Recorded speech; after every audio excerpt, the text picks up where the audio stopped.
ओम शांति। तेरे रंग में ही ओ, तेरे रंग में रंग में रंग में तेरे रंग में रंग वाली है, तेरे रंग में रंग वाली है। मैंने अपनी चुनरिया मेरे रहबर मुझको ले चल, हो मेरे रहबर मुझको ले चल, तू नीरे नगरिया तेरे रंग में ही।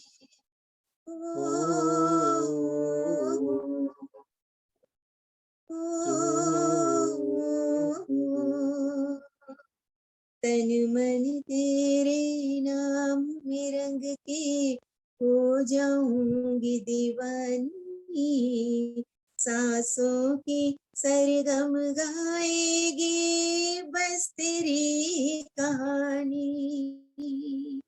झूठे जग को छोड़ के मैं तो हो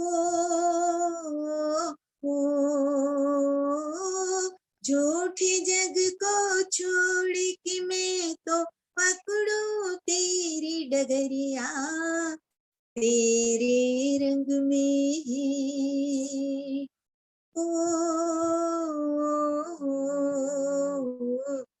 तेरे रंग में रंग वाली है।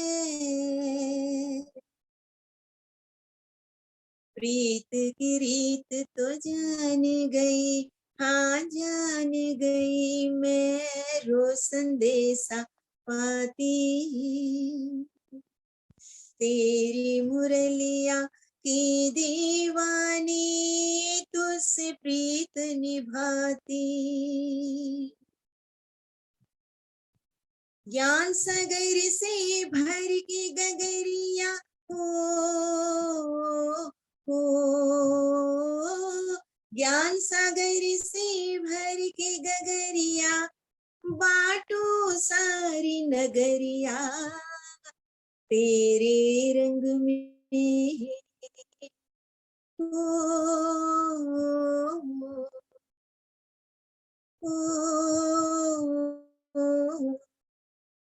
तेरे रंग में रंग वाली है। हाथों में एक तारा लेकर गीत प्रेम के गाऊं गाऊं। हाथों में एक तारा लेकर गीत प्रेम के गाऊं।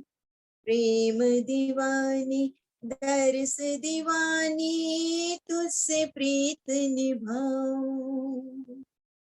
नाचो फिर बन कर जोगनिया हो नाचो फिर बन कर जोगनिया पहन के मैं पैजनिया तेरे रंग में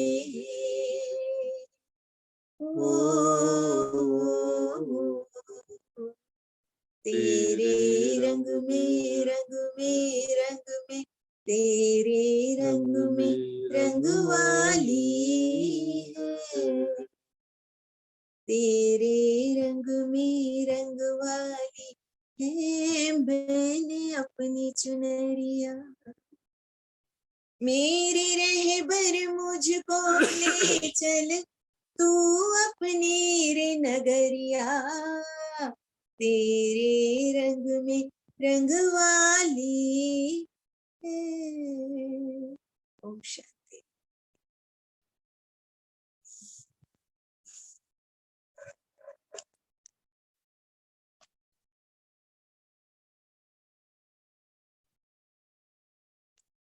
तेरे रंग में रंग वाली है, मैंने अपनी चुनरिया। आत्मा रूपी चुनरिया हमने परमात्मा के रंग में रंग ली है।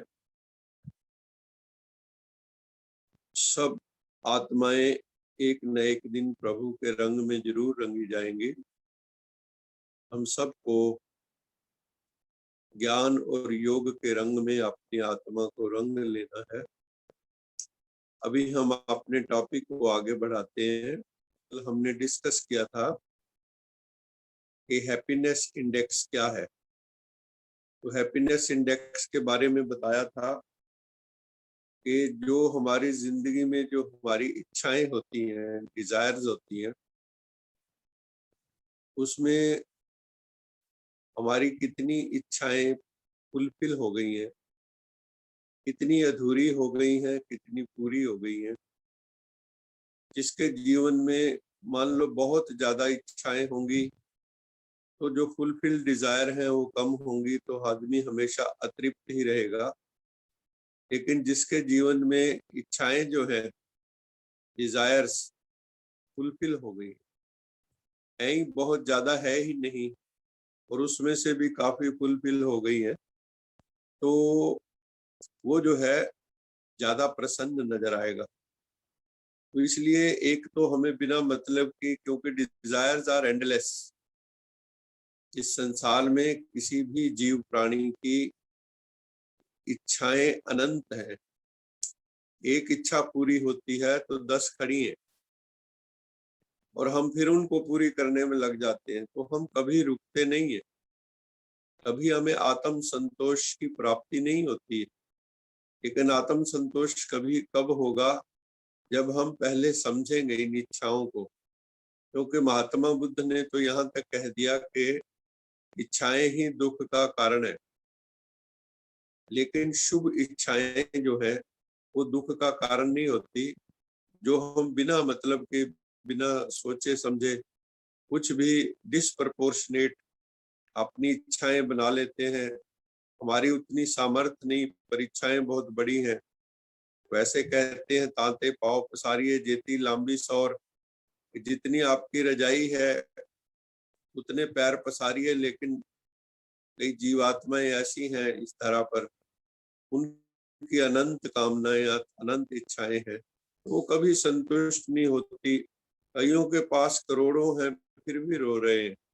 दूसरे सोचते हैं इतने हमारे पास हो जाए हम तो पूरा जन्म ही शायद सुखी हो जाएंगे। तो इच्छाओं की पूर्ति और इच्छाएं जो अधूरी हैं, इनका जो अनुपात रहता है उसके हिसाब से ही हम जो है प्रसन्न होते हैं अथवा दुखी होते हैं।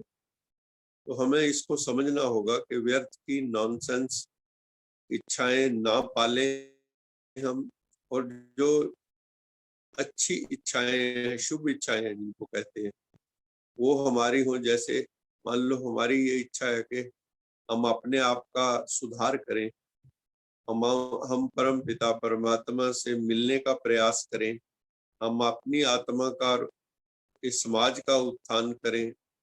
जो भी लोग डिप्रेशन में है, चिंता में है, वरी में है, उनको कुछ सहारा लगाएं अगर हम लगा सकते हैं। स्पिरिचुअल उनको हम सपोर्ट करें, एक सपोर्ट सिस्टम क्रिएट करें, क्योंकि दुनिया में ज्यादातर लोग तो इसी तरह से जो है ना है।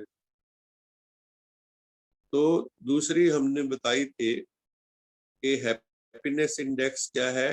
It is the gap between where you aspire to be and where you are presently.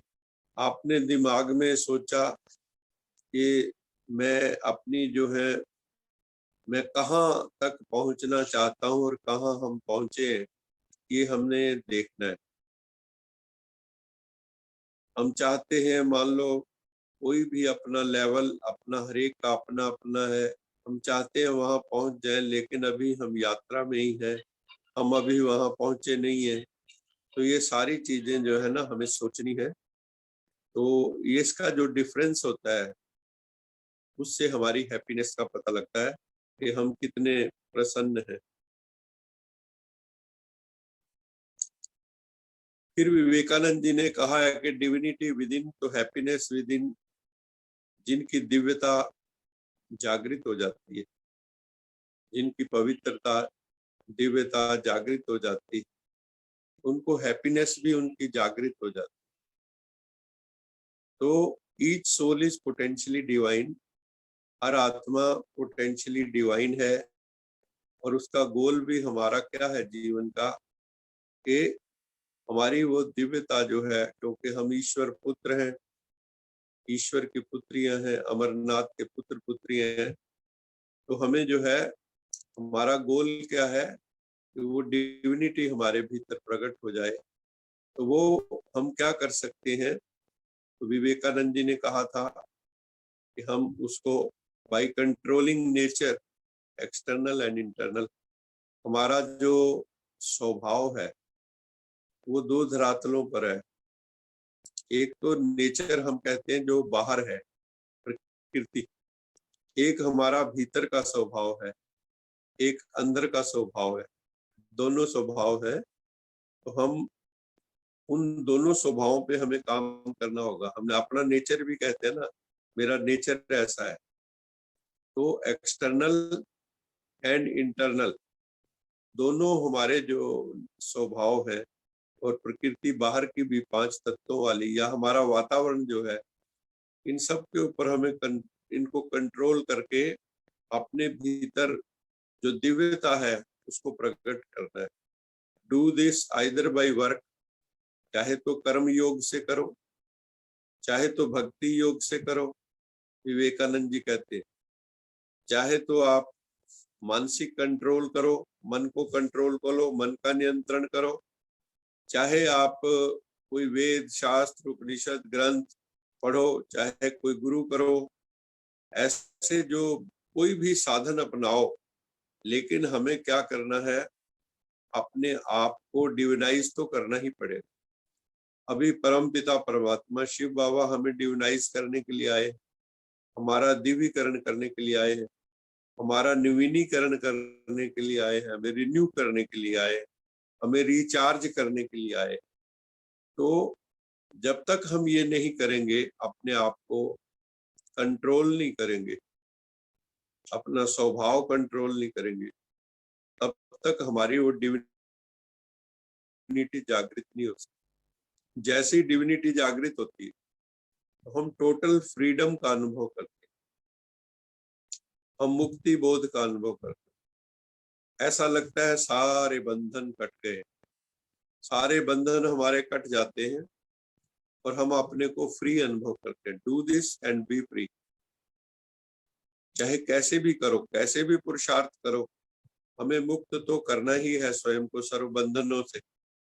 This is the whole of the religion, यही सबसे बड़ा धर्म है। डॉक्ट्रीन्स और डॉगमास और रिचुअल्स, कोई भी जितने बड़े सिद्धांत हैं, शास्त्रार्थ करते हैं, तुम्हारा धर्म बड़ा कि मेरा धर्म बड़ा, ये जो लड़ाइयां हैं, सिद्धांतों की लड़ाइयां, मेरा ग्रंथ ही भगवान ने कहा है, दूसरे का ग्रंथ नहीं कहा है, तो ये आपस में कई डॉक्ट्रीन्स हैं, कई डॉगमास हैं, कई हमारे कर्म कांड है, हर एक के बुक्स हैं, हमने कई धार्मिक ग्रंथ हैं, हमारे मेंटल टेम्पल्स हैं, मस्जिद है, चर्च है, गुरुद्वाराज है, हम सब ने धर्म स्थान भी बनाए हुए, और कई प्रकार के रूपों की भी हम पूजा करते हैं। आर बट सेकेंडरी डिटेल्स, ये सेकेंडरी बातें। सबसे बड़ी बात क्या है, अपने आप को नियंत्रित करके सेल्फ डिसिप्लिन में जी के, जब तक हम अपने आप को इम्प्रूव नहीं करेंगे, चाहे हम कहाँ कितने धर्म स्थानों पे जाएं, कितने ग्रंथ पढ़ लें, जो मर्जी कर लें, फिर भी हमारा कल्याण नहीं होगा, क्योंकि हम विद्वान तो हो जाए, शायद महान नहीं हो पाएंगे। विद्वान और महान में अंतर होता है। विद्वान रावण था, महान राम जी थे। विद्वान कई बार हो जाते आदमी, उसको फिर विद्वत्ता का अहंकार हो जाता है, मैं ये जानता, लेकिन प्रैक्टिकल लाइफ में नहीं होता। हम कथनी तो बहुत बढ़िया करते हैं, लेकिन कर्म में नहीं होता।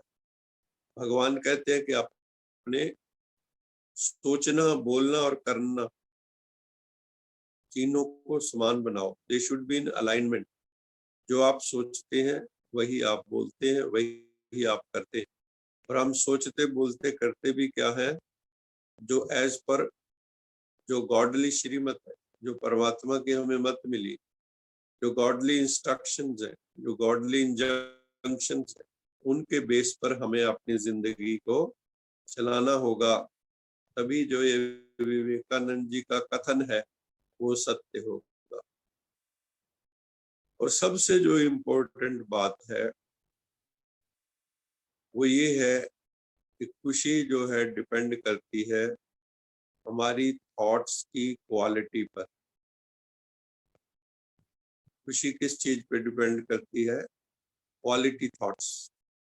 क्वांटिटी थॉट्स की क्या है, कितने हम जो है वो करते हैं। क्वांटिटी ऑफ थॉट्स तो कई बार बहुत होती है, लेकिन क्वालिटी थॉट्स कितनी है वो हमें देखना होगा। और मनोवैज्ञानिक कहते हैं कि 1 मिनट में 20 to 40 थॉट्स आती हैं ऑन एन एवरेज। एक इंसान को 1 मिनट में 20 से 40 थॉट आती है। अगर उसी हिसाब से देखें तो 24 घंटे में 28,000 से लेके 56,000 थॉट हर इंसान को आती है। और इसमें मजेदार बात यह है कि जो जितना मेंटली कमजोर होता है उसको उतनी ज्यादा थॉट्स आती है। ओवर थिंकिंग किन की होती है? जो मेंटली वीक है। जो मेंटली साउंड है, मेंटली स्टेबल है, महात्मा लोग, संत लोग, उनकी थॉट्स क्वालिटी की होती है और बहुत कम होती है। जितनी कम थॉट्स होंगी उतना स्टेबल माइंड होगा। अब कई लोगों को आजकल यही प्रॉब्लम है कि उनके उनके विचार वो रोकना भी चाहे तो रुकते नहीं। वो सोचते चले जाते, सोचते चले जाते। तो यहाँ तक होता है कि नींद आनी बंद हो जाती है। कई जो है सारा दिन सोचते रहते हैं।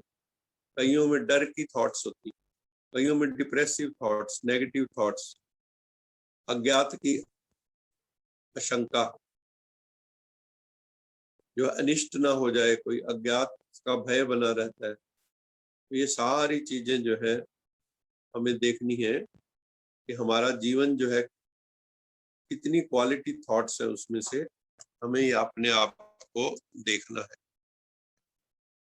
1 साल के अंदर अगर इस दृष्टि से देखा जाए, 1 साल में हमारे भीतर 1 करोड़ से 2 करोड़ थॉट्स आती हैं। ये कैलकुलेशन है। हर साल हम 1 करोड़ से 2 करोड़ तक थॉट्स हर इंसान करता है। और अगर मान लो किसी की आयु 70 साल है या 80 साल है, 80 साल में 80 करोड़ थॉट्स या 160 करोड़ थॉट, सोच के ही देखो जो है ना, माइंड बॉगलिंग फिगर्स है। अब इसमें ये सोचना है हमें कि परसेंटेज ऑफ पॉजिटिव थॉट्स कितनी है, परसेंटेज ऑफ नेगेटिव कितनी है, वेस्ट कितनी है, ऑर्डिनरी कितनी है, और एलिवेटेड थॉट्स कितनी है। तो अगर हम इसको देखेंगे तो हमें लगेगा पता, शायद 10% थॉट्स भी पॉजिटिव एंड एलिवेटेड और क्वालिटी थॉट्स नहीं होते। हमारी नेगेटिव थॉट्स होती हैं, या ऑर्डिनरी थॉट्स होती हैं, या वेस्टफुल थॉट्स होती हैं। तो उसके हिसाब से हमारी जिंदगी चलती है। तो quality of your personality depends upon the quality of your thoughts. तो आपकी थॉट्स की क्वालिटी क्या, आपके विचारों की गुणवत्ता क्या है? How much value you have added to your thoughts. Valuable thoughts कितनी है, दमदार थॉट्स कितनी है, और व्यर्थ की थॉट्स कितनी है। ज्यादातर लोगों का तो व्यर्थ ही बहुत ज्यादा होता है, वेस्टफुल बहुत ज्यादा होता है। और ऑर्डिनरी थॉट्स भी ऐसे लेटे हुए हैं, सोए पड़े हैं, कोई एजेंडा नहीं है, एजेंडा लेस लाइफ। तो और बहुत कम है, या फिर नेगेटिव थॉट्स हैं, जो कंस्ट्रक्टिव क्रिएटिव थॉट्स वाले हैं, बहुत रेयरेस्ट ऑफ द रेयर। वही लोग फिर टॉप रंग पे पहुंच जाते हैं, they become leaders. If you are managing your time well, if you are managing your mind well, तो you will reach the top. आप अपने फील्ड में टॉप पे पहुंच जाएंगे अगर आप अपना समय, अपना सेकंड और अपनी विचार और सेकंड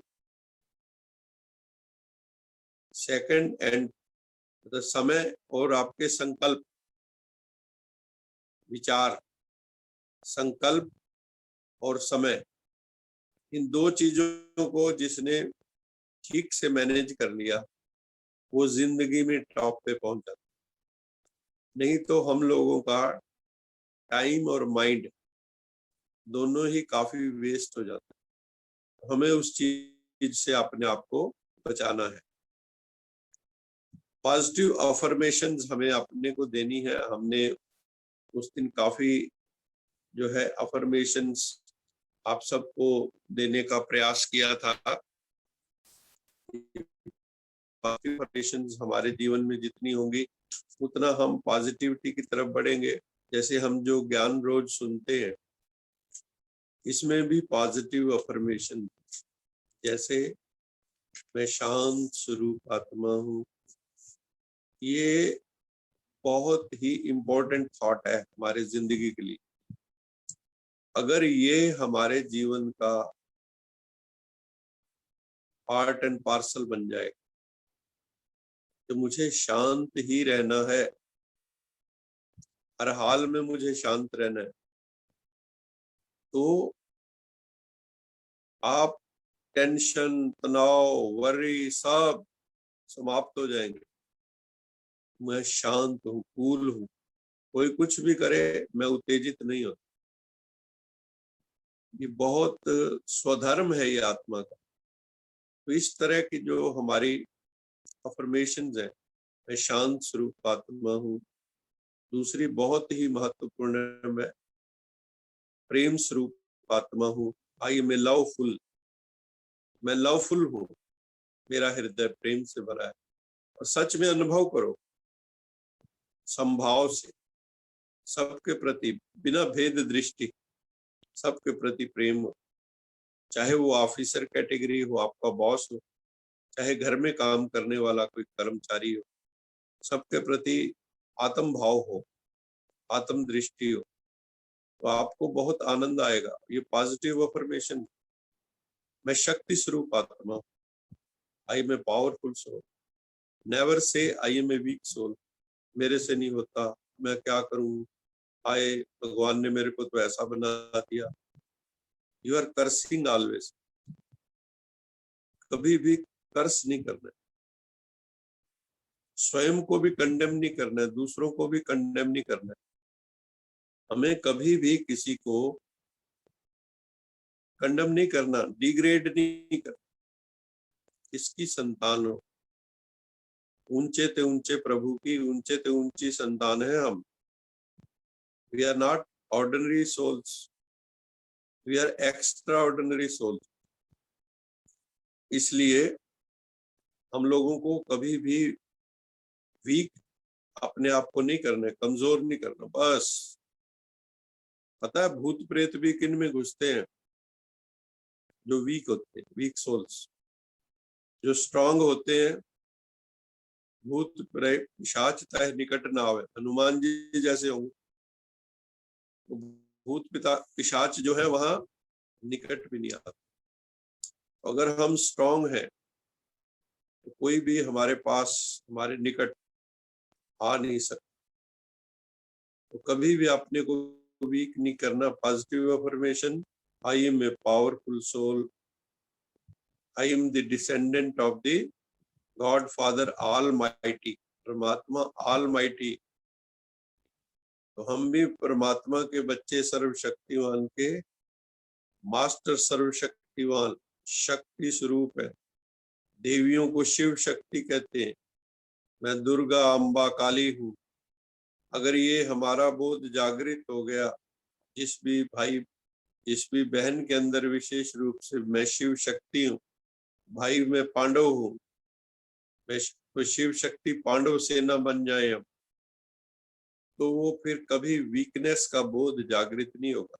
तो पॉजिटिव अफर्मेशंस हमें करनी है, और केवल अफर्मेशंस करनी नहीं है, यानी कि 2-4 बार किया और फिर कहा ये कुछ होता तो है नहीं। ज्यादातर लोग क्या करते हैं, उसको फील करके नहीं कहते। जब कहते हैं मैं शांत स्वरूप आत्मा हूँ, तो अंदर फीलिंग कुछ नहीं है, शब्द शब्द है, पूरे शब्द, पूरे शब्दों से कुछ नहीं होता। हमें पूरे शब्दों में नहीं फंसना है, we have to experience the words. जैसे बर्फ शब्द कहा, बर्फ के साथ अगर आपके भीतर ठंडक नहीं आई तो बात नहीं बनी। आपने कहा रसगुल्ला, लेकिन मिठास नहीं आई अंदर, उस कहने का कोई फायदा नहीं। तो we have to feel those words, जिसके लिए वो पॉइंट आउट हुए, इशारा जो कर रहे हैं, हमें उनको अनुभव करना है, और वो इस लेवल तक अनुभव करना है। इन पॉजिटिव अफर्मेशंस को, स्पिरिचुअल अफर्मेशंस को इस हद तक अनुभव करना है कि they should penetrate deep into our subconscious unconscious mind, वो हमारे अर्धचेतन का हिस्सा बन जाए। बड़ी महत्वपूर्ण बात है ये।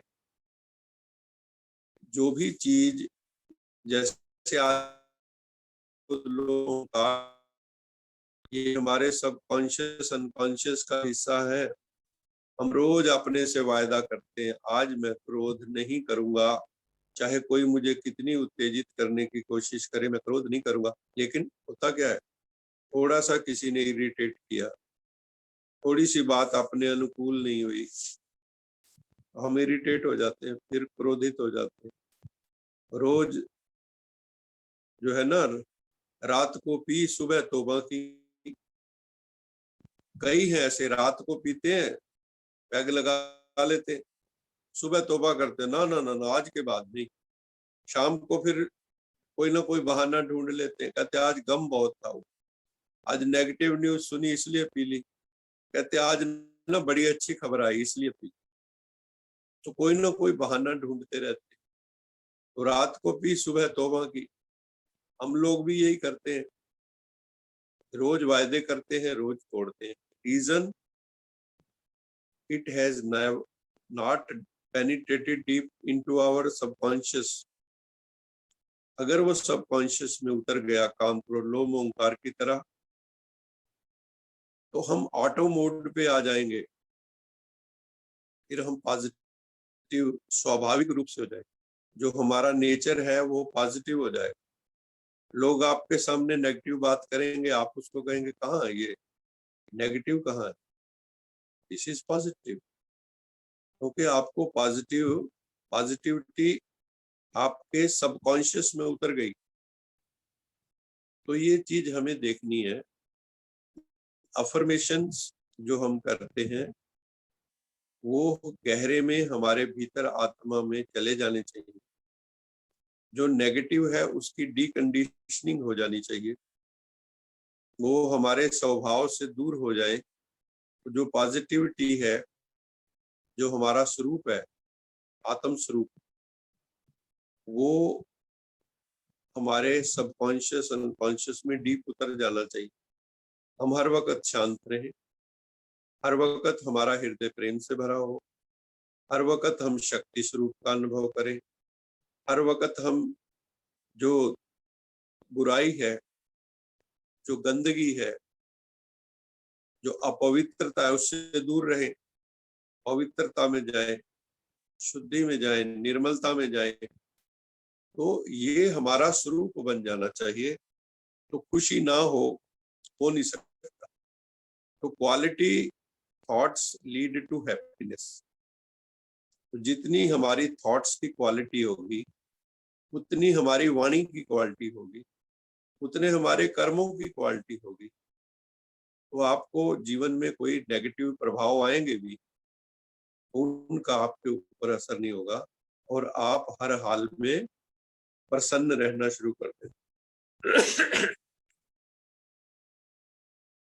अब जो है और भी एक इम्पोर्टेंट पॉइंट आता है, वो है कि मैं जैसे बच्चा छोटे होते कितना प्रसन्न है। याद करो वो दिन जब छोटे होते थे, बारिश होती थी, ऊपर किणमिन किणमिन किणी जो है बारिश की बूंदें पड़ती थी और पानी बह रहा होता था खूब, इतनी हमें खुशी होती थी। याद है ना सबको। अब धीरे धीरे वो सारी चीजें जो बचपन में हमने देखी, वो युग ही बदल गए। अब हाथ में मोबाइल आ गए, अब हाथ में ही पानी देख रहे हैं। तो वो जो हम लोगों ने बचपन में आनंद लिया अकारण, कोई कारण नहीं होता था, प्रकृति का आनंद, एकांत का आनंद, खेतों का आनंद, हवा चलती थी वो भी भले अलग ढंग से जिस्म को छूती थी, बहुत ही आनंद आता था। तो हम बहुत प्रसन्न रहते थे। लेकिन अब क्या, हम इतने मैकेनिकल हो गए, इतने यांत्रिक हो गए, हमारी वो सेंसेशन सेंसिटिविटी डेड हो गई, हमारा वो इमोशनल टच डेड हो गया। तो अब हम वैसे तो बहुत इंटेलिजेंट होते जा रहे हैं, शायद उस वक्त हम इतने इंटेलिजेंट नहीं थे, किसी हद तक बुद्धू थे, लेकिन बुद्धू में भी आनंद बहुत था। उस पागलपन में भी खुशियों के लच्छे थे। हमें पागल ही रहने दो, हम पागल ही अच्छे। इस पागलपन में खुशियों के लच्छे हैं, हमें पागल ही रहने दो, हम पागल ही अच्छे। कई चीजों में तो आदमी ना ही जाने तो भी बहुत मौज में रहता है। और कई बार जो हम लोगों ने बुद्धि को बहुत ही ज्यादा विकसित कर लिया, भावनाओं को, कईयों को जो बड़ी रिफाइन इमोशन थी वो भी डेड हो गई। इसके कारण भी धीरे धीरे लोगों के ना जीवन से खुशी समाप्त हो गई। तो what are the destroyers of happiness? हमारी जो खुशी है उसको डिस्ट्रॉय करने वाले कौन कौन से एलिमेंट हैं? अगर हम पर्सनैलिटी अपनी देखें तो कौन कौन से ऐसे डिस्ट्रॉयर्स हैं? हम कब अनहैप्पी होते हैं वो हम देखेंगे। हम प्रसन्न कब नहीं रहते हैं? जैसे जब हम फिजिकली अनफिट, अगर शरीर आपका रोगी है, आंख से आपको दिख नहीं रहा। मेरा एक स्टूडेंट था, एक दिन अचानक उसकी रेटिना का पर्दा जो है, अभी वो एमएससी कर रहा था, और रेटिना का पर्दा एकदम गिर गया, एक आंख से दिखना बिल्कुल बंद हो गया। फिर ऑपरेशन वगैरह करवाया।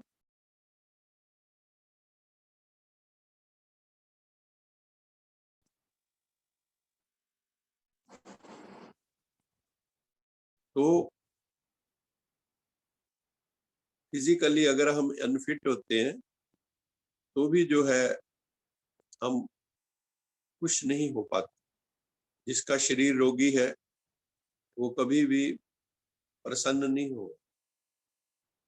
आपके कान में दर्द हो रही है, जाड़ में दर्द हो रही है, पेट में दर्द हो रही है, कोई रोग लग गया है, बुखार आ गया है, यू कांट बी हैप्पी। तो ये अगर हम फिजिकली अनफिट है तो हमें क्या कोशिश करनी होगी?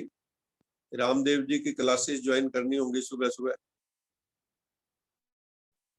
और कोई योगा सिखाते हो योगा सीखना होगा, एक्सरसाइज करनी होगी, खान पान पे कंट्रोल करना होगा।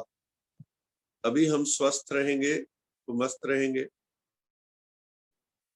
फिर हमें, ये तो हो गया देह का धरातल, इससे भी इम्पोर्टेंट है हमारी मन का धरातल, इमोशंस का धरातल, भावनाओं का धरातल। जब बच्चा पैदा होता है तो भावनाओं का ही पुंज होता है। थोड़ा बड़ा होता है, शरीर में परिवर्तन होते हैं। टीनेजर जो होते हैं वो बिल्कुल भावनाओं के पुलिंदे होते हैं। वो उस वक्त कई प्रकार की इमोशनल होके बच्चे गलतियां भी कर जाते हैं, क्योंकि उनका बुद्धि का विकास इतना नहीं होता, राइट रॉन्ग की जजमेंट पूरी नहीं होती। तो इमोशनली वो बह जाते हैं, इमोशंस में बह जाते हैं कई बार। मेरे पास ऐसे कई केस आए जो 10th से लेके 12th वाले तो हैं ही हैं, इसके अलावा ग्रेजुएशन तक भी बहकने के बहुत चांसेस होते हैं। तो इमोशनली कई बार हम लोग we are driven by emotions, हम भावनाओं में बह जाते हैं और कई बार लोग भावनाओं का शोषण भी कर लेते। वी आर इमोशनली एक्सप्लॉइटेड और फिर सारी जिंदगी के लिए कोई ऐसा धब्बा लगा लेते, ऐसा अपने ऊपर स्टेन लगा लेते, सारी जिंदगी खुद को क्षमा नहीं कर पाते, तो हम इमोशनल फूल भी बन जाते हैं। Sometimes we are emotional fools, हम इमोशनली बेवकूफ बन जाते हैं, लोग हमारी भावनाओं का शोषण कर लेते हैं। तो हमें इमोशनली बैलेंस्ड होने की जरूरत है। जो भी लोग इमोशनली अनबैलेंस्ड हो जाते, बैलेंस नहीं बना पाते, विवेक और भावना का संतुलन नहीं बना पाते, वो भी कभी प्रसन्न नहीं रह पाएंगे, क्योंकि कोई ना कोई उनका शोषण कर लेगा इस दुनिया के अंदर। तो हमें अगर इमोशनली हम अनबैलेंस्ड हैं, हमें इमोशनली बैलेंस्ड होने की ट्रेनिंग लेनी होगी, इमोशनली इंटेलिजेंट होने की ट्रेनिंग लेनी होगी। आजकल वो टॉपिक भी है इमोशनल इंटेलिजेंस। बड़ी बड़ी कंपनियों में, कारपोरेट हाउसेस में ये लेक्चर बहुत कीमती माना जाता है। हम लोगों को इमोशनली जो है इंटेलिजेंट होना पड़ेगा। फिर डिस्ट्रॉयर और हैप्पीनेस और क्या है?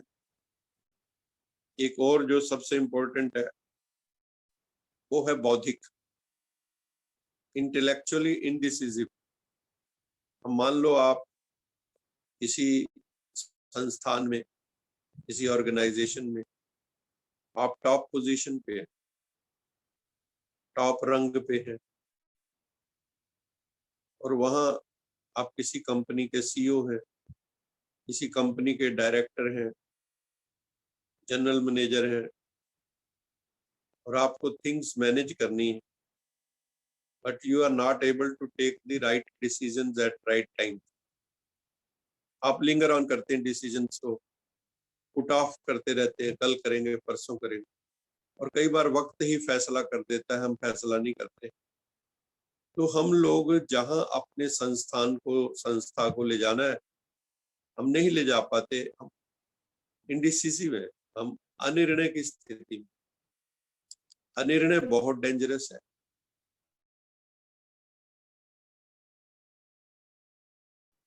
आपको समझ नहीं आएगी, आप सोचते हैं ये निर्णय लिया कहीं गलत ना हो जाए, ये निर्णय लिया कहीं गलत ना हो जाए, तो आपको, आपकी बुद्धि सालिम नहीं है, आपकी बुद्धि पूरी तरह से इंटीग्रेटेड नहीं है, आप अभी भी किसी चीज का होलसम व्यू नहीं ले पा रहे। तो इंटेलेक्चुअली इंडिसिजिव होना भी बहुत डेंजरस है। वो इंसान कभी खुश नहीं हो सकता, वो तो सोएगा तो भी सोचता रहेगा, यार ये निर्णय लेना है, कैसे ले। कई लोग तो दूसरों की सलाह ले लेते हैं, लेकिन कई कहते हैं मैं तो टॉप पोजीशन पे हूँ, मैं किसी से सलाह क्यों लूं। तो एक अहंकार होता है, तो इस कारण भी वो जो है फिर अंदर से अप्रसन्न रहते हैं, और अगर उन्होंने कोई रॉन्ग डिसीजन ले लिया तो उस कंपनी को डुबो भी सकते हैं। ऐसे ही हम जीवन में भी ऐसा है, कई बार हम गलत निर्णय ले लेते हैं, भावनाओं पे वश ले लेते हैं, बाद में आटे दाल का भाव मालूम पड़ता है। प्यार चाहिए कि पैसा चाहिए, दिलदार कैसा चाहिए, तो कहते प्यार के लिए मगर पैसा चाहिए। ऐसा एक गीत है, इसका भाव क्या है? इमोशनल होके कई लोग कर लेते हैं, कोई शादी कर ली, कोई कुछ कर ली, उस वक्त ये नहीं देखा कि ये नौकरी भी अभी लड़का नहीं लगा हुआ है। और जैसे ही कुछ दिन शादी के बाद, हमने ये रियल केस बता रहा हूँ, तो जब शादी हो गई उस वक्त तो बड़ा गुडी गुडी लगता है, लेकिन कुछ दिनों बाद जब खाने को कुछ नहीं मिलता, घर वाले भी साथ छोड़ देते हैं, तो आंखें बाहर आ जाती हैं। अब लगता है यार गलत निर्णय हो गया। जो लोग कहते थे हम एक दूसरे के बिना नहीं रह सकते, वही लोग कहने लगते हम एक दूसरे के साथ नहीं रह सकते। तो ये बड़ी एक विचित्र स्थिति है। तो हम इंटेलेक्चुअली इंडिसिसिव हो जाते, भावनाओं में बह जाते हैं, तो भी हम लोग जो है हैप्पी नहीं रह सकते। फिर है जो लोग स्पिरिचुअल नहीं है, स्पिरिचुअली डेफिशिएंट है, जिनको आत्म परमात्म ज्ञान नहीं है, जो सोचते हैं यही जीवन है, सब कुछ खाओ पियो मौज करो, जैसे कल बताया था, स्पिरिचुअली डेफिशिएंट है। अपनी पर्सनैलिटी इंप्रूवमेंट की तरफ भी कोई ध्यान नहीं है। जो खुद का ध्यान नहीं रखते वो दूसरों का ध्यान क्या रखेंगे। जो अपना मित्र नहीं हो सका वो दूसरों का मित्र क्या होगा। तो we are sometimes spiritually deficient. हमें आप आत्मबोध नहीं है, हमें आत्म ज्ञान नहीं है, हमें सेल्फ स्टडी नहीं है, अपना अध्ययन कभी किया नहीं, तो स्पिरिचुअली वी आर डेफिशिएंट। तो हमें स्पिरिचुअली भी अपने आप को समझना होगा, इन होलिस्टिक मैनर अपने आप को समझना होगा। आखिर मैं हूं कौन, मैं क्यों हूं यहाँ, इस धरा पे मैं क्यों हूं। मैं ना होता तो क्या कम हो जाता, अगर हूं तो मेरा कोई योगदान है, और योगदान मैं कब कर सकूंगा, मुझे सोचना होगा। नहीं तो क्या फर्क पड़ता है, आज मान लो सोमवार है, कल मंगलवार होगा, परसों बुधवार, कल भी सोते रहे, आज भी सोते रहे, खाना खा लिया, सो लिया, दफ्तर चले गए, बिजनेस कर आए, आके थके मांदे सो गए, फिर एक दिन निकल गया। तो सेम डल मोनोटोनस रूटीन ढो रहे हैं बस। और हो सकता है 10-20 साल में कुछ और ऐसे उल्टे सीधे काम कर ले। अगर स्पिरिचुअली डेफिशिएंट है, हमारी लाइन ऑफ एक्शन जिंदगी की प्रॉपर नहीं है, हो सकता है हम कुछ और गलत कर्म ऐड कर लें, लालच वश, विकारों वश। तो जीने का एक नुकसान हो जाएगा। जीना हमें मिला तो था, अपॉर्चुनिटी मिली थी life to make up for our deficiencies. जो हमारे भीतर कमियां कमजोरियां हैं उनको हम दूर कर सकें। लेकिन हुआ क्या, और ही हम मजबूर हो गए, जो जिंदगी के हाथों मजबूर हो गए, आदतों के हाथों मजबूर हो गए। इतने हुए करीब के हम दूर हो गए। ये भी विचित्र बात, एक दूसरे के कई बार इतने करीब हो जाते हैं तो दूर हो जाते। तो we become spiritually deficient, and spiritually deficient person can never be happy. सही अर्थों में कभी खुश नहीं हो सकता। चाइना वाले मेंढक खा के खुश हो सकते हैं, क्रैब खा के खुश हो सकते, लेकिन वो खुशी खुशी नहीं है, उनको भी बहुत टेंशन है।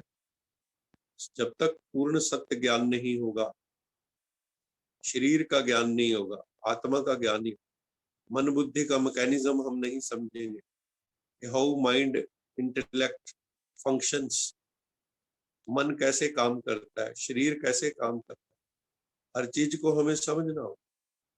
तो मनोविज्ञान एक बहुत बड़ा खड़ा है। अब तो पैरासाइकोलॉजी भी है, साइकोलॉजी भी है, और भी साइंसेस है, ओकल्ट साइंसेस आगे बढ़ रही है। तो हमें इन सारी चीजों को समझना हो, अगर हम चाहते हैं हमारे जीवन में खुशी हो, आनंद हो। फिर है एक और चीज है, वो है सोशली डिसहार्मोनियस।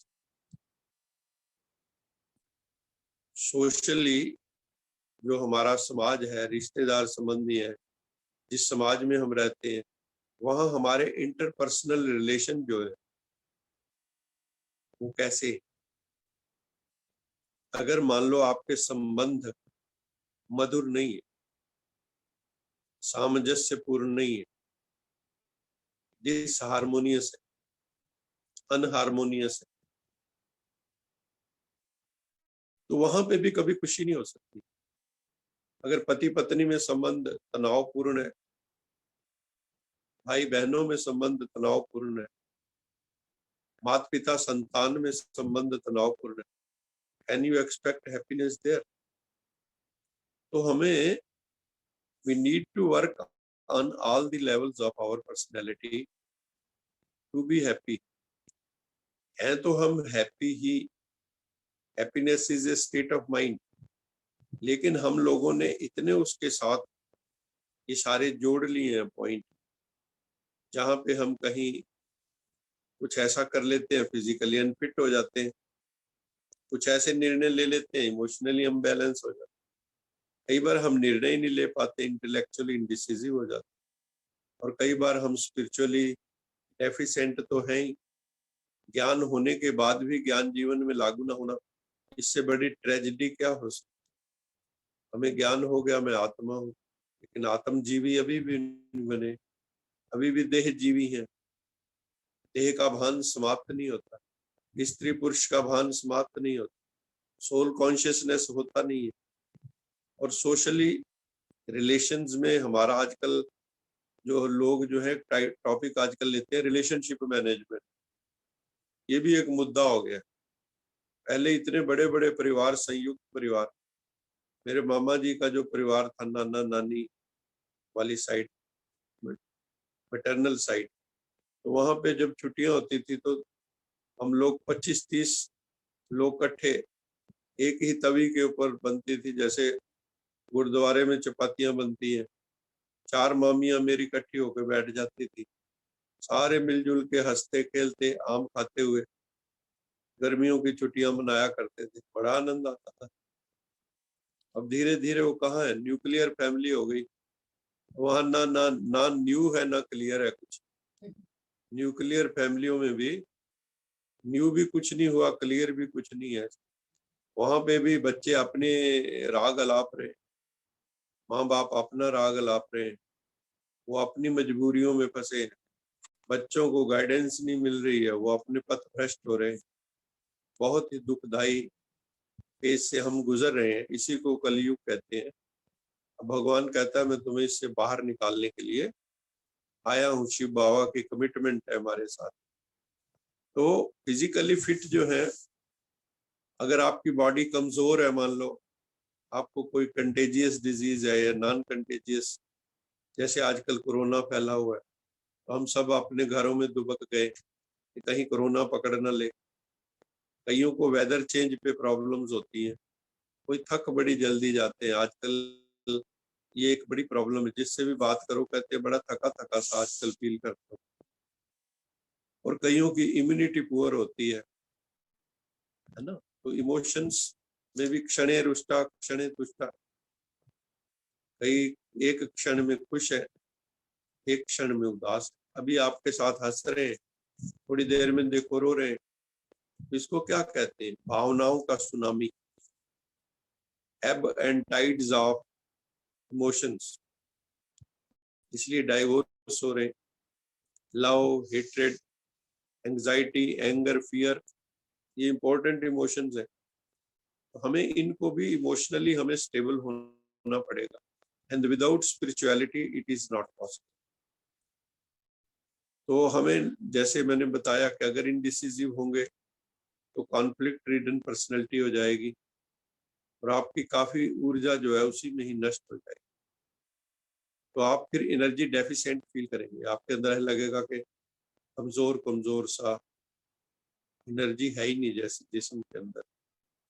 तो हमें जो है, जो कई प्रकार के सिद्धांत हैं, कई प्रकार के डॉगमास हैं, डाइवर्जेंट फिलॉसफीज हैं, उनको ऊपर से समझ के तैर के निकलना होगा, नहीं तो धर्मों के बीच में भी देखो कितना युद्ध चलता है। उस अगर जहाँ ये राइट्स होंगे धर्मों के कारण, वहां पे भी कहाँ पे आप सोच सकते हो कि वहां खुशी होगी। तो हमें सेल्फ रियलाइजेशन की जरूरत, अगर हम सेल्फ रियलाइजेशन, सेल्फ ट्रांसफॉर्मेशन की तरफ आगे बढ़ेंगे तो हम आगे निकल सकते। तो आजकल तो सुप्रीम सोल के साथ भी संबंध नहीं है, और घरों के अंदर भी family members, friend, office, servant, सब में जो है डेफिशिएंट है हम, तो आगे कल चर्चा करेंगे। अभी समय हो गया है तो एक आधा प्रश्न ले सकते हैं, क्योंकि 6:30 पे फिर नेक्स्ट सेशन होगा। एक प्रश्न हम ले सकते हैं, कोई मीनिंगफुल प्रश्न कोई करना चाहे तो हम ले सकते हैं प्रश्न।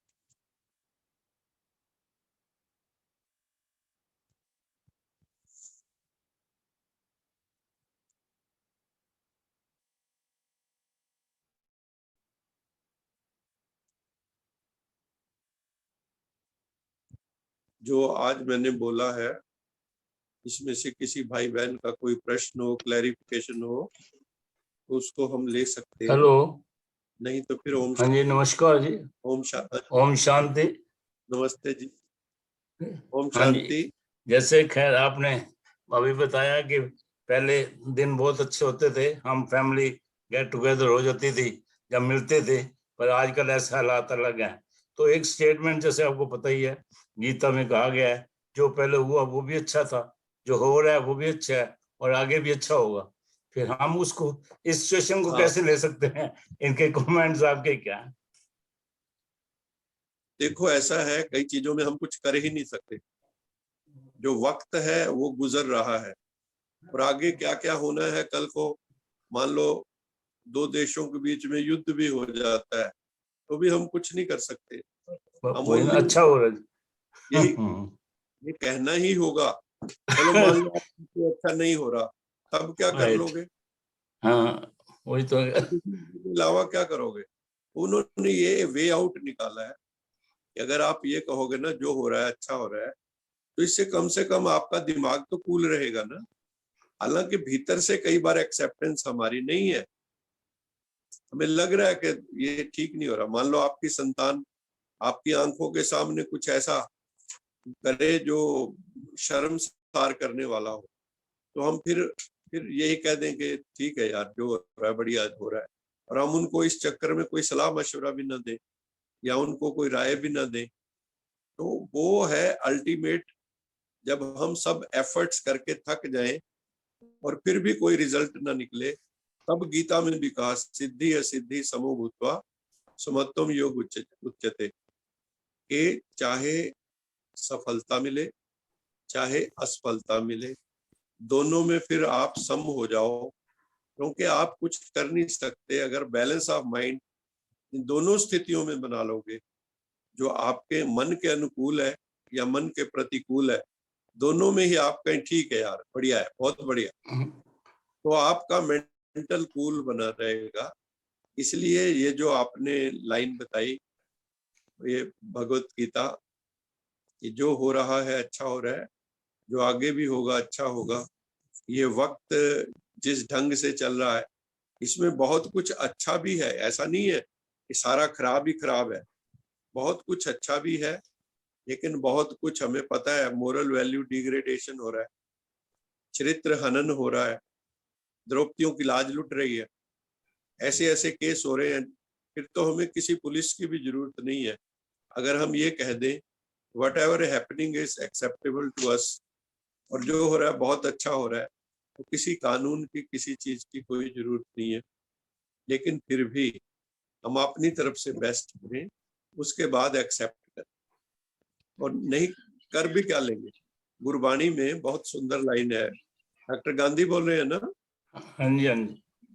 जिस ठाकुर को नाही चारा, गुरबाणी में गुरु नानक देव जी ने कहा, जिस ठाकुर से नाही चारा ताको कीजिए सद नमस्कारा। जहां चारा नहीं चलता तो नमस्कार करने में ही भला है। जो बड़ी अथॉरिटीज है, जो भी विधान है, वो हमारे कई बार समझ में नहीं आता। हालांकि यही है जो आपने कहा कि ये मंगलकारी विधान है। जो हो रहा पतझड़ भी वेलकम है, क्योंकि पतझड़ के बाद ही फिर सुंदर सुंदर पत्ते निकलेंगे, सुंदर सुंदर फूल निकलेंगे, फल निकलेंगे, वो भी स्वीकार्य है। जो भी हो रहा है, मृत्यु भी स्वीकार्य है, जीवन भी स्वीकार्य है, तो हमें करना तो सारा स्वीकार ही होगा अंततः। लेकिन फिर भी जहां जहां अपनी इनपुट दे सकते हैं, पॉजिटिव इनपुट, वहां अगर हम देंगे तो हो सकता है हम समाज के लिए किसी हद तक यूजफुल हो सके। और एक खास बात और है, वो सबसे इम्पोर्टेंट है, इन स्पाइट ऑफ और बेस्ट ऑफ एफर्ट्स, हम अपनी संतान ही है, मान लो किसी की, माँ बाप चाहते हैं कि बहुत अच्छे मेरी संतान निकले और बहुत मेहनत करते हैं, मेरे पास ऐसे केस बहुत आए, फिर भी उनकी आंखों में आंसू हैं क्योंकि संतान उस ढंग से नहीं चल रही है जिस ढंग से माँ बाप की गुड विशेस भी हैं उनके प्रति, लेकिन वैसा हो नहीं रहा है। तो फिर क्या करते हैं, अंत में स्वीकार करना पड़ता है। कई बार कहते हैं चलो भगवान ही किसी दिन सद्बुद्धि देगा, फिर उनके लिए हम यही कहते हैं, हे भगवान इनको सद्बुद्धि देना, क्योंकि ये नहीं जानते कि ये क्या कर रहे हैं, इनको क्षमा कर देना। तो यही अंत में ईसा मसीह को भी, जिन्होंने सूली पे चढ़ाया, उनके लिए ईसा मसीह ने यही कहा, हे प्रभु इन्हें माफ कर देना क्योंकि ये नहीं जानते ये क्या कर। डॉक्टर साहब, मेरे ख्याल से कृष्ण भगवान ने गीता में जो लाइन कही है, जो डॉक्टर गांधी कह रहे हैं, इसका एक और भी एनालिसिस हो सकता है कि भगवान ये चाहते हैं कि हम प्रेजेंट में जिएं, हम भूतकाल की चिंता ना करें और भूतकाल से परेशान ना हो और भविष्य की चिंता ना करें, आज के दिन में जिएं, आज की बात सोचें। इसलिए हम ये मान के चलें कि जो पहले हुआ वो भी अच्छा हुआ, जो आगे होना है वो भी अच्छा है। आप आज की चिंता करिए, आज में जिए, प्रेजेंट में जिए। राइट, बहुत सुंदर, ये भी बहुत अच्छी आपने एडिशन की है उसमें। थैंक यू साहब। हिस्ट्री तो देखनी पड़ती है ना, पीछे जो हुआ हिस्ट्री है, that is lesson for us for future planning. That is past is history, future is mystery. Mystery present. History भी तो एक्सपीरियंस से ही होती है ना, एक्सपीरियंस होता है ना इसमें। यस, ये वही ना, हिस्ट्री भी एक्सपीरियंस से है, तो इट इज वेरी प्रेजेंट तो खुद, हाँ, प्रेजेंट पॉजिटिव होना चाहिए, one should think positive. Yes yes, exact, agree, I am also agree sir. Thank you sir, आपने बहुत अच्छा बताया, बहुत अच्छा। Right, thank you very much. अंदर तक एक एक रोम तक ना हर चीज उतरती है, बड़ा अच्छा लगता है। Thank you so much sir. Thank you. आप सबका बहुत शांति। आप सब बहुत प्रेम से सुनते हैं, थोड़ा इंटरेक्शन आता है तो ज्यादा अच्छा लगता है। ऐसा लगता है कि मैं सिर्फ बोल नहीं रहा हूँ, आप लोग अंदर सुन के प्रतिक्रिया भी कर रहे हैं, बड़ा अच्छा लगता है। तो राइट, रोज जो है ना थोड़ा थोड़ा ऐसे इनपुट जरूर दिया करें, तो थोड़ा ब्रेन एक्टिवेट भी होता है और नई डायमेंशंस का भी पता लगता है। और हम लोग इतने जब दिमाग जुड़े हुए हैं यहाँ पे, तो सब अपनी हल्की हल्की भी इनपुट देंगे, तो उसमें जो है ना उस टॉपिक में संतुलन आती है। तो मुझे लगता है अभी समय हो गया है, ले लेते हैं क्वेश्चन। आपने बताया कि थॉट्स का हमारे वेस्ट थॉट्स आ जाते हैं और 1 मिनट के हिसाब से आपने बताया कि अनेक थॉट्स उत्पन्न होते हैं 1 मिनट के अंदर। तो एक क्वेश्चन आया है कि अगर ऐसे चेन बन जाती है जो थॉट्स की कंटिन्यूअस, तो उसे डिलीट कैसे करें या फुल स्टॉप कैसे लगाएं इमीडिएटली? जैसे जैसे आप एवोल्यूशन आपका होता रहेगा, तो आप वैसे भी अगर आपकी दृष्टि जीवन पे दृष्टिपात करें, जब हम बचपन में थे तो जो हमारे माँ बाप ने दोनों में कार लेके दी थी ना, छोटी सी कार, हम उसके लिए भी लड़ा करते थे। जैसे बड़े हुए तो वो वैल्यू सिस्टम चेंज हुआ, आज हमारे लिए उसकी वैल्यू नहीं, लेकिन हम तो बड़ी कारें हो गई हैं हमारे पास, उसके लिए अब हमारे मन में वो चीजें आनी शुरू हो गई। एक दिन वो भी आता है जब इसकी भी वैल्यू खत्म होने लगती है जिंदगी में, सिर्फ ये लगता है कि ये हमें सिर्फ यूज करनी है, उसकी नहीं होनी चाहिए। इस तरह से जीवन में हमारी थॉट जैसे जैसे हम एवोल्यूशनरी हमारा समझो विकास होता है, तो हमारी वैल्यू सिस्टम भी चेंज होता रहता है, हमारा वैल्यू सिस्टम, बिलीफ सिस्टम भी इवॉल्व होता रहता है। जैसे जैसे वो इवॉल्व होता है, हमारा पुराना वैल्यू सिस्टम गिरता रहता है और हम जिसको आज वैल्यू दे रहे हैं, कल हो सकता है उसको वैल्यू न दें, जब हमें एनलाइटनमेंट मिले, क्लैरिफिकेशन मिले और हमारे अंदर रियलाइज हो, yes I was wrong here. नहीं तो हमारे में कोई गुंजाइश ही ना हो इम्प्रूवमेंट की। हम रोज अपनी जो नेगेटिव थॉट्स को हो, वेस्टफुल थॉट्स को हो, या जिन थॉट्स को आज हम वैल्यू दे रहे हैं, जैसे जैसे हमारा अपना इंटेलेक्चुअल सिस्टम को हो, स्पिरिचुअल सिस्टम को हो, वो इवॉल्व होता रहता है, वैसे वैसे हमारी पुरानी थॉट्स गिरती रहती हैं। जो क्लोज टू सोल है, क्लोज टू गॉड है, वो धीरे धीरे आगे बढ़ती रहती है। वैसे भी जिंदगी कहीं पे भी हो, चाहे वो प्लांट्स की है, चाहे ह्यूमन बीइंग की है, जो जवानी की वैल्यू है वो बुढ़ापे में नहीं है। वो सिस्टम वहां ऑटोमेटिकली गिरना शुरू होता है। तो ऐसे जीवन में परिवर्तन तो आता ही है, और हम प्राउड होते जाते हैं, हम और समझदार होते जाते हैं, और समझदार होते जाते हैं। अगर उसमें स्पिरिचुअलिटी और इंटेलेक्चुअल दोनों मिल जाते हैं, स्पिरिचुअलिटी और इंटेलेक्चुअलिटी, और साथ में भावनाओं का भी जो है वो समझो सुंदर रूप आ जाता है, तो ये सारा मिल मिला के हमारी जो वो थॉट्स है, हमारी वो नेगेटिव वाली, वेस्ट वाली, वो कम होने लगती है, और जो meaningful, useful, purposeful, powerful thoughts है वो रहने लगती है। तो हम उससे अपने आप ही बाहर निकलते रहते हैं।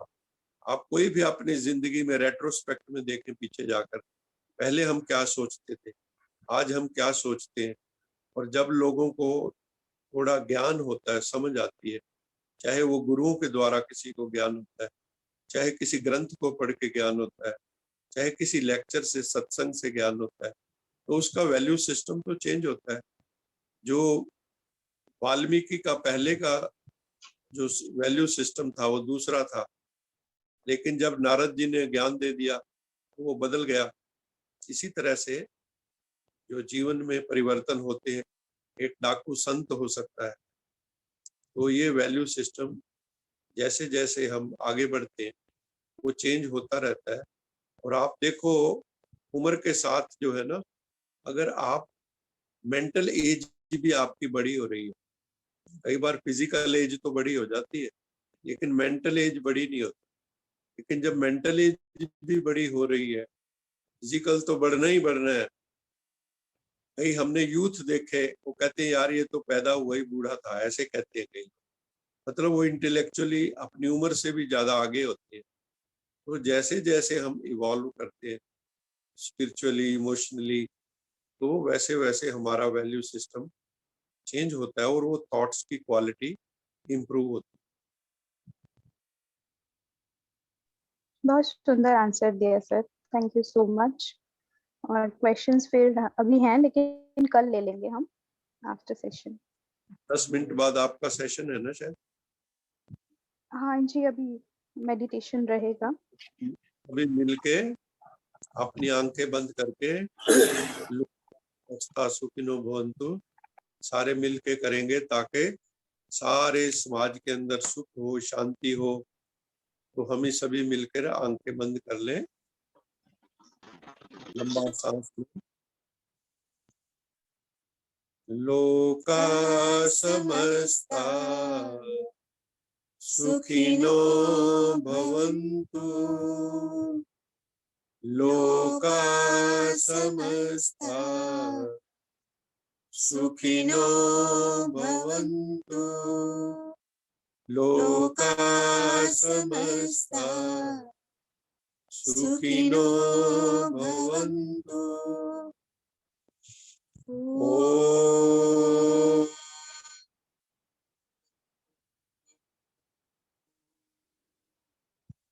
शांति शांति शांति। आप सबका बहुत बहुत धन्यवाद। आप सबने पार्टिसिपेट किया, इंटरेक्ट किया, अपने साथ कुछ सेल्फ कमिटमेंट्स की होंगी। आप सबका बहुत बहुत साधुवाद, धन्यवाद। ओम शांति। God bless you all.